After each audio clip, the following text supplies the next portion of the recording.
단언컨대 여러분들이 오늘 이 영상을 완벽히 이해하신다면 앞으로 발생할 불필요한 손절을 최소 50% 이상 줄일 수 있을 것이라고 저는 확신할 수 있습니다. 매매를 하는 사람이라면 무조건 사용하는 이동평균선, 여러분들은 이평선을 사용하실 때 어떤 방식으로 활용하시나요? 21선을 터치하면 무조건적으로 포지션에 들어가는 분들도 있을 수도 있고, 단순히 골든크로스가 보이면 롱포지션, 레드크로스가 보이면 숏포지션, 이것도 아니라면 그저 매물대 근처로 왔을 때 묻고 따지지도 않고 주추세와 똑같은 포지션부터 잡고 보는 그런 방식의 매매를 하는 분들도 생각보다 많이 있을 거라고 생각이 듭니다. 만약 지금까지 이런 방식으로 매매를 하시고 잦은 손절을 보셨다면 그건 당연한 결과일 수밖에 없습니다. 오늘 영상에서는 여러분들이 매매를 하면서 지금까지 별로 깊게 생각해보지 못했을 법한 이동평균선의 골든크로스와 데드크로스의 진짜 본질적인 의미에 대한 이야기를 한번 해볼까 합니다. 이번 영상을 제대로만 이해하신다면 앞으로 손절 횟수가 월등히 줄어드는 마법 같은 경험을 하시게 될 겁니다. 그러니까 오늘도 중도 포기하지 마시고 끝까지 완강 도전해보시길 바랍니다. 그럼 바로 시작해보도록 하겠습니다.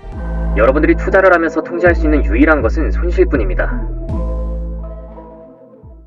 트레이딩을 하면서 정말 많이 사용되는 국민지표 중 하나가 바로 이동평균선입니다. 유튜브에 실제로 검색해보기만 해도 이평선을 어떻게 보고 실제로 이평선의 골든크로스와 데드크로스를 활용해서 어떤 식으로 타점을 잡아낼 수 있는지를 알려주는 콘텐츠들이 정말 많습니다. 그런데 사실 우리가 이평선에 대해서 공부하려고 했을 때 진짜로 알아야 되는 것은 이동평균선으로 타점을 어떻게 잡는지가 아니라 이평선을 썼을 때 골든크로스와 데드크로스가 도대체 왜 나타나는지 그 본질적인 이유에 대해서 한 번 더 집중해볼 필요가 있습니다. 자, 이 부분에 대해서 자세히 한번 살펴보자면요. 골든크로스는 단기 이동평균선이 장기 이동평균선을 상방돌파하는 것을 의미를 합니다. 반대로 데드크로스는 단기 이동평균선이 장기 이동평균선을 하방돌파하는 것을 의미하죠. 결론부터 말씀드리자면 골든크로스와 데드크로스의 진짜 핵심은 단기 추세가 결국 장기 추세를 만든다라는 것이 가장 중요한 핵심이라는 것입니다. 이 내용이 왜 골든크로스와 데드크로스에 있어서 핵심이고 본질일까요? 실제 차트를 통해서 한번 살펴보도록 하겠습니다. 현재 보시는 차트는 비트코인 1시간봉 차트입니다. 이평선을 끄고 직관적으로 보이는 대로 추세를 한번 파악해 보도록 하겠습니다. 여러분들 눈에는 현재 추세가 어떻게 보이시나요? 지금 현 추세는 장기 추세로서는 상승 추세가 진행 중인 것으로 확인이 됩니다. 그렇지만 한 가지 더 포인트로 봐야 되는 것은 이 상승 추세가 만들어지면서 중간에 생겨났던 이러한 직전 매물대 같은 자리들을 유심히 살펴볼 수가 있겠죠. 대다수의 사람들은 아마 이 매물대를 보면서 다시 한번 이 자리를 지나갈 때 한 번 더 반등이 나와줄 것이라고 생각을 하고 이러한 자리에서 지정가로 롱 포지션을 걸어두는 경우가 굉장히 많을 것이라는 생각을 해볼 수가 있습니다.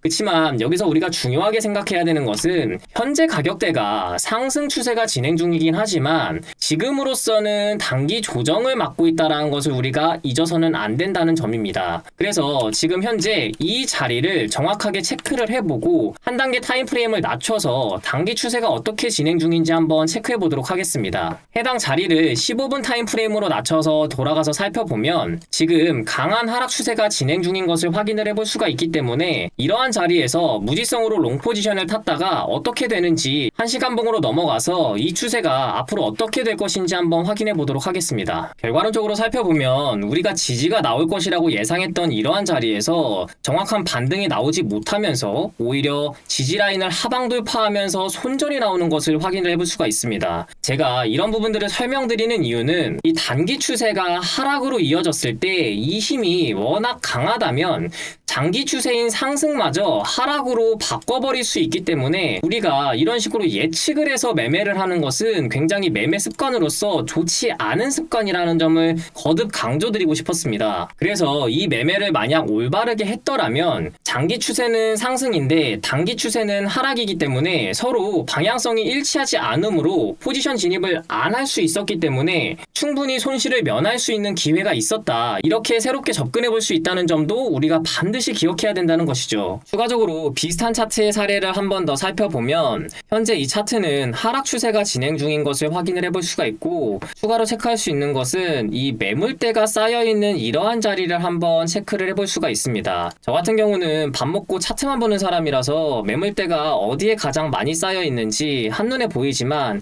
이게 익숙하지 않으신 분들은 VPVR이라는 매물대 지표를 사용해서 체크를 한번 해보시면 이런 식으로 검정색 선이 가장 많은 매물대가 쌓여 있다라는 것을 확인을 해볼 수가 있죠. 그래서 중요한 건 많은 사람들이 이러한 자리에서는 추가적으로 저항이 한 번 더 나올 것이다. 그렇기 때문에 여기는 많은 사람들이 보고 있는 숏포지션 타겟 자리가 될 수 있다는 점입니다. 그렇지만 오늘 배운 내용으로 돌아와서 우리가 중점적으로 한 번 더 검토를 해보자면 현재 장기 추세는 하락 추세가 진행 중이라는 것을 우리가 충분히 인지를 하고 있어야 되고, 지금 현재 이어지고 있는 이러한 단기 추세는 현재 상승 추세를 가리키고 있기 때문에 장기 추세와 단기 추세의 방향성이 지금 일치하지 않다라는 것을 체크를 해야 된다는 점입니다. 자, 이 부분을 머릿속에 충분히 인지를 하고 지금 이 자리를 체크해서 어떤 식으로 단기 추세가 힘을 갖고 올라가고 있는지 한번 체크를 해보도록 하죠. 한 단계 낮은 타임프레임인 15분봉으로 들어가서 다시 한번 체크를 해보면 현재 이 상승 모멘텀의 힘이 굉장히 강하게 나타나고 있는 것을 확인을 해볼 수가 있습니다. 그렇기 때문에 이 단기 추세의 힘이 약하지 않고 강하게 올라가고 있다는 것을 우리가 확인을 해보면 앞으로 단기 추세가 장기 추세를 새롭게 만들어낼 수도 있겠구나. 결국 단기 추세인 하락이 장기 추세인 상승 추세까지 하락 추세로 바꿀 수도 있겠구나라는 점을 생각해 볼 수 있다는 거죠. 실제로 이 자리에서 숏 포지션을 만약 진입을 했다면 어떤 식으로 흘러갔을지 한번 체크해 보도록 하겠습니다. 이미 저항 구간의 상단을 돌파하면서 손절이 나가는 것을 확인해 볼 수가 있습니다. 마지막으로 비슷한 사례 딱 한 가지만 더 살펴보고 넘어가도록 하겠습니다. 자, 지금 현재 차트는 역시나 하락 추세가 진행 중이었던 것을 확인을 해볼 수가 있고,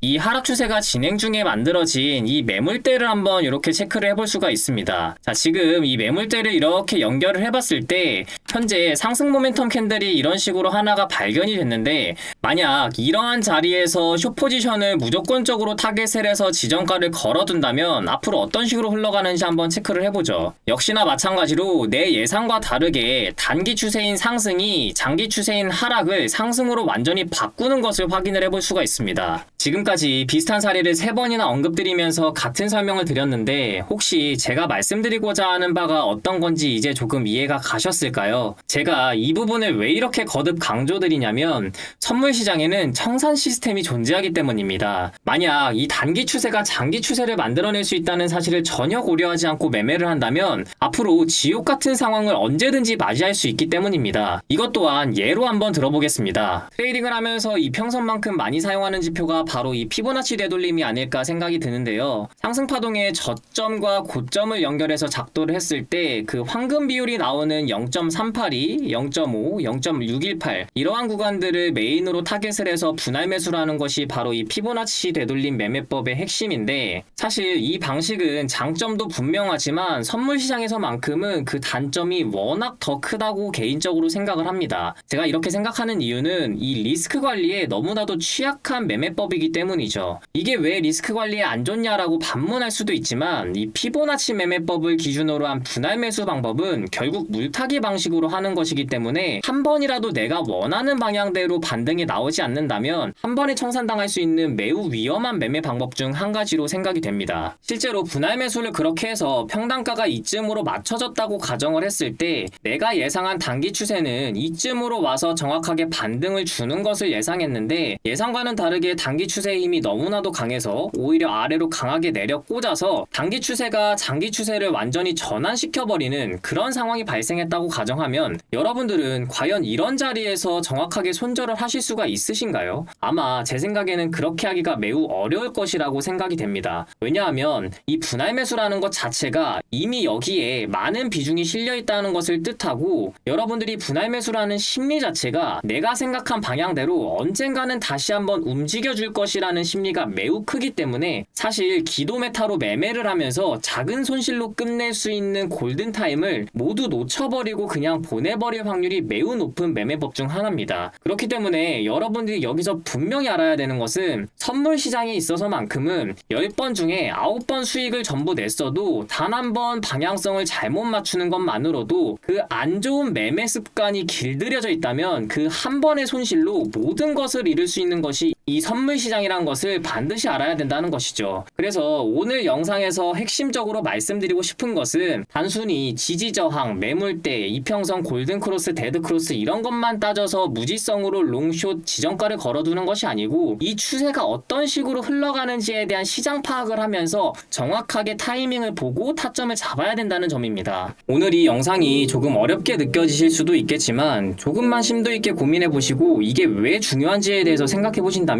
집에서 아마 혼자 유레카를 외칠 수도 있습니다. 제가 이 부분을 공부하면서 정말 어렵게 깨달은 점이기 때문에 여러분들에게도 조금이나마 도움이 되셨으면 좋겠다라는 말씀 좀 남겨드리고 마지막으로 한마디 남기면서 영상 마무리해 보도록 하겠습니다. 여러분, 단기 추세와 장기 추세의 방향성이 일치하지 않는다면 포지션 진입 컨펌은 없다고 판단하는 게 맞습니다. 이상 오늘 영상도 도움이 되셨다면 좋아요와 구독으로 소중한 관심 한번 주시면 감사하겠습니다.